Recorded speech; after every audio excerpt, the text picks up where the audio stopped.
देखो, तुम आओ मन के मुग्ध मीत, इसे लिखा है डॉक्टर सरगु कृष्णमूर्ति जी, जो कर्नाटक के ही बल्लारी डिस्ट्रिक्ट के रहने वाले थे। तो ये बेंगलुरु यूनिवर्सिटी में पढ़ाते थे, हिंदी विभाग में आचार्य थे तथा विभागाध्यक्ष मतलब कि एचओडी भी थे। इनका कहना था कि मतलब जैसे कि कभी कभी होता है ना कि आपका कोई फ्रेंड आपके लिए सब कुछ हो जाता है, मतलब जस्ट लाइक अ सोलमेट। ठीक है। और ये उसी पर इन्होंने ये लिखा है कि तुम आओ मन के मुग्ध मीत। अपने उस मीत के लिए, मतलब अपने उस दोस्त के लिए लिखा है जो उनके दिल में बसा हुआ है। आज उसके चले जाने पर भी, मतलब चले नहीं जाने, मतलब उनका कहना है कि अगर तुम चले गए तो मैं कुछ ऐसा कर जाना चाहता हूँ कि मैं तुम्हें कभी भूल ना पाऊं। उसे याद कर करके उन्होंने ये पोयम लिखी है। तो वो देखते हैं। मैं तुमस्तु में भीत भीत झट आओ मेरे किरण में, जिससे कि टिमटिमाता चिराग फिर जले सूर्य चंद्रमा रे। इसमें उनका कहना था कि मेरे किरण मित्र, मैं अंधेरे में, मतलब मैं अंधेरे में हूँ और मैं बहुत डर रहा हूँ। तुम जल्दी आ जाओ, तुम्हारे बिना मुझे डर लगता है। सूर्य चंद्रमा दीपक, मतलब अंधेरा कब होता है? जब सन नहीं होगा, जब चंद्रमा नहीं होगा, आपके पास कोई लाइट नहीं होगी, तो अंधेरा हो जाएगा। तो उनका कहना था कि इन सब के ना होने से मैं अंधेरे में डर रहा हूँ, लेकिन अगर इस अंधेरे में भी तुम मेरे साथ होते तो शायद वो अंधेरा कब का खत्म हो जाता, और शायद मेरे मन का भय भी खत्म हो जाता। इसीलिए मैं चाहता हूँ कि हे मेरे किरण मित्र, तुम उस अंधेरे को दूर करते हुए मेरे लिए किरण, मतलब कि प्रकाश बनकर मेरे साथ आ जाओ। तुम आओ मन के मधुर मीत, मुस्काए मेरे मेरी मधुर प्रीत, जिससे कि दोपहर बने प्रात, चिर पाप बने प्रांजल पुनीत।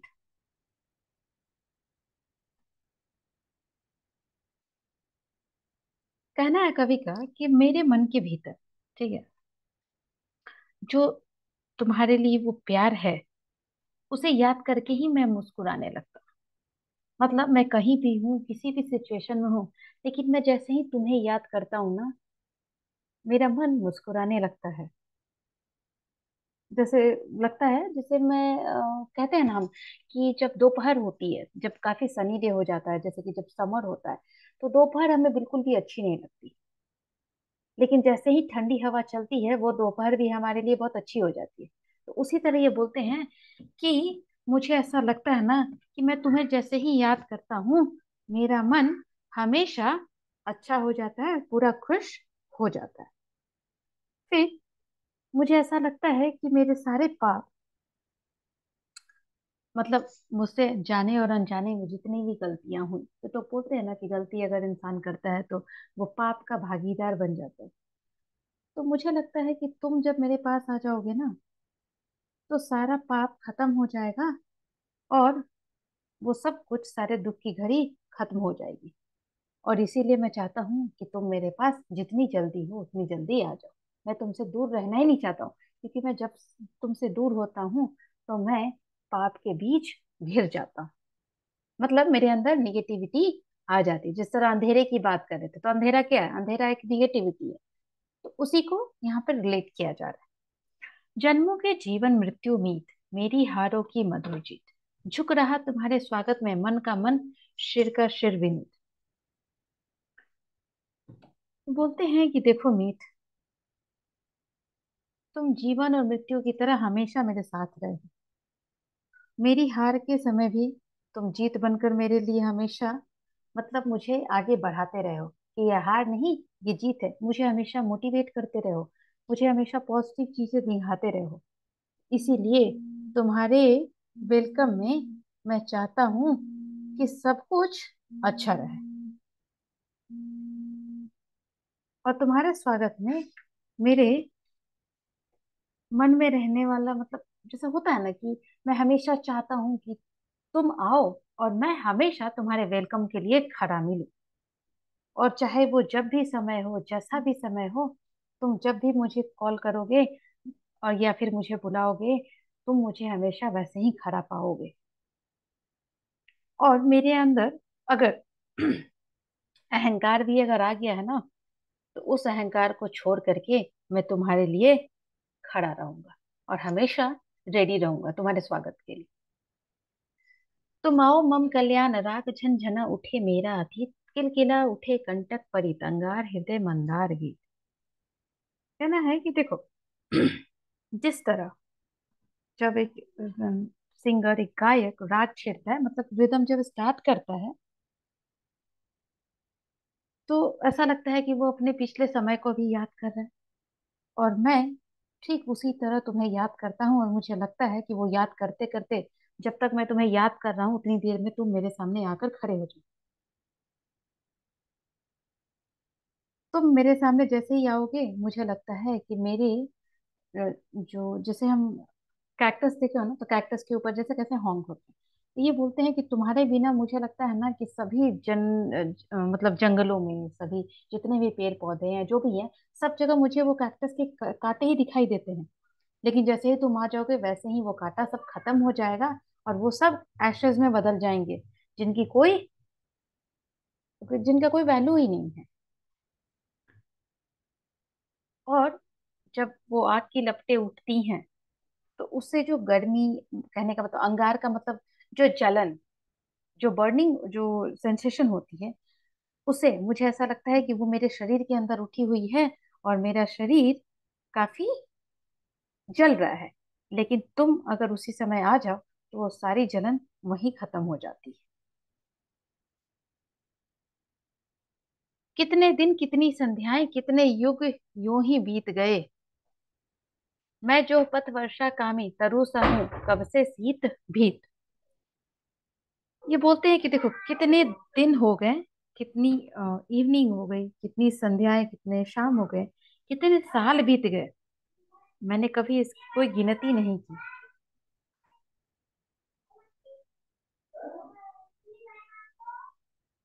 और मैं उसी ठंड में, जैसे होता है ना कि जब बहुत ठंड होती है तो इंसान शिवरिंग स्टार्ट हो जाता है।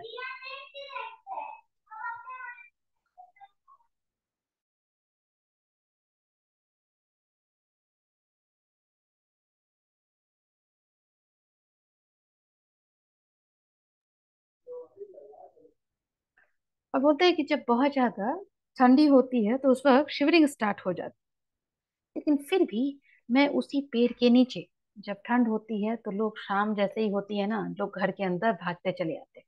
लेकिन ये बोलते हैं कि उस शिवरिंग में भी, उस पेड़ के नीचे मैं खड़ा होकर के, उसी अगर बारिश शुरू हो गई तो उस बारिश में भी मैं पेड़ के नीचे खड़ा होकर के तुम्हारा वेट करता रहूंगा। झन झनन झनन झंझा झकोर से झंकृत यह जीवन निशित, सब क्षणिक वनिक वत स्वार्थ मग्न तुम एकमात्र निस्वार्थ मीत। ये बोलते हैं कि मेरे जीवन में जितनी भी अंधकार वाली, मतलब कि तुम्हारे जैसे स्टार्टिंग में हम लोग कर रहे थे कि उस मित्र के नहीं होने से उनकी जिंदगी में सिर्फ अंधेरा था। तो इनका कहना है, तुम्हारी वजह, तुम्हारे ना होने की वजह से जो अंधेरे वाली रातें मेरे साथ बीतती हैं, जो आंधी और तूफान मेरी जिंदगी में आती रही हैं,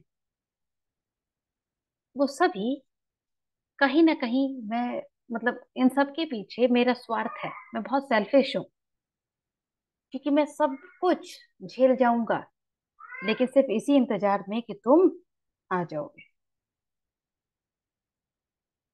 लेकिन मुझे पता है कि तुम जब आओगे तो उसमें तुम्हारा कोई स्वार्थ नहीं होगा, क्योंकि तुम तो निस्वार्थ हो।